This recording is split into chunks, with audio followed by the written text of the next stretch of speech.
Let's make this quick, shall we? The Famicom, the family computer.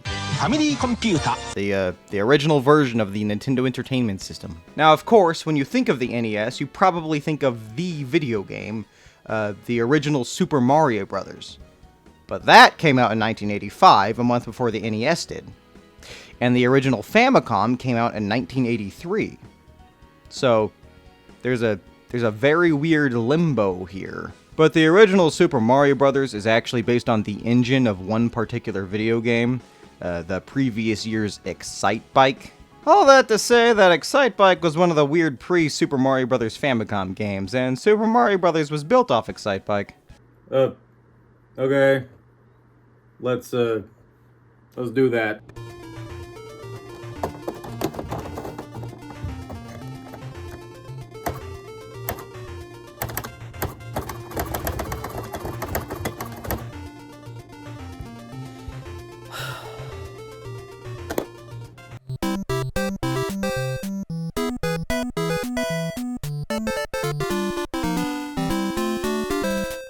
So we've got three options here: selection A, selection B, and design. Let's just get into it, I guess. Selection A.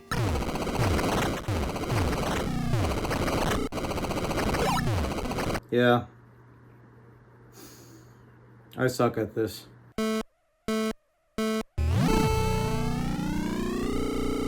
The main goal here is to get a better time than the one in the corner of the screen in order to get at least third place. And if you want to get first place, you have to beat the time on the wall in the background that appears when you first play a track. I don't know what I'm doing right now.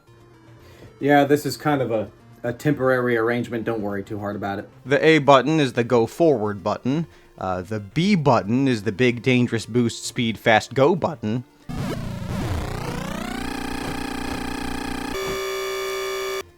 Sorta. Pressing B makes you accelerate faster, but it doesn't actually increase your top speed. So if you're already going full speed, don't press the B button, it would do nothing. Honestly, just use the B button to recover from crashes or jumping. Most of the gameplay, however, consists of... Ugh. Okay, so obviously going fast is good, and there are ramps. Ramps make you jump, and most of the time, jumping makes you lose speed. And the way to lose the least amount of speed from jumps is to land perfectly parallel to the ground where both wheels touch down at the same time. To do this, you can use left and right on the D-pad to orient your bike mid-air. If you completely mess it up, and if you mess it up in front of an obstacle,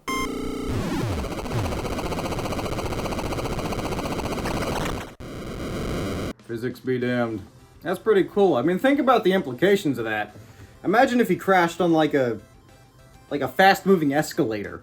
He'd essentially become an infinite energy turbine. I mean, well, as long as the amount of energy he outputs is more than enough for the escalator to keep running, but... I want to do this with my car. In addition to the jumps, there's mud, which slows you down.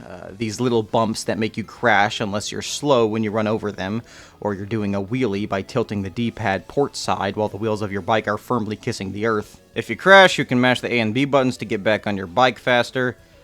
This game has always felt a little strange to me. I mean, it's not unintuitive for a game released in 1984, but it's not completely intuitive for a game released... What am I talking about? Honestly, for a Famicom game, for an early Famicom game, it works really well, so... It can also be a bit challenging, or maybe I just suck. I can never really get a feel for how I should land on shorter ramps. I also don't really know what to do in these situations. When there are tons of ramps in a row, I have no idea how to keep a high speed. The best I can manage is just to not do this.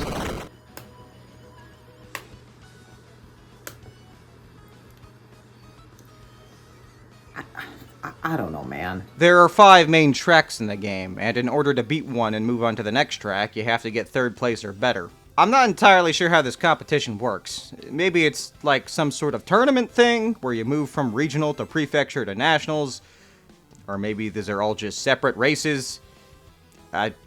I don't know. In addition to this game mode, there is Selection B, which is the same thing, but with other racers. Well, actually, you're not actually racing against these people. Instead, you're all seemingly running separate races on the same track. Either that, or they've been specifically tasked with being an obstacle for you, because beating them in this race means absolutely nothing.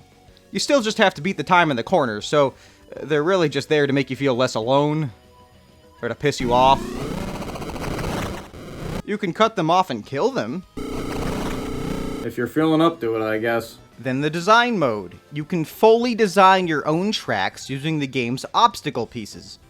For 1984, that's awesome! You can even save the tracks until you turn the game off. I wonder, has anyone kept their NES running an Excitebike cartridge for days on end just to keep their Excitebike tracks from being expunged from this corporeal macrocosm? Anyways, I made this.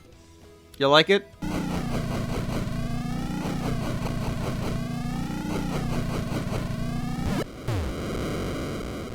So, that was Excitebike. It's fun. I like it. I'm not very good at it, though.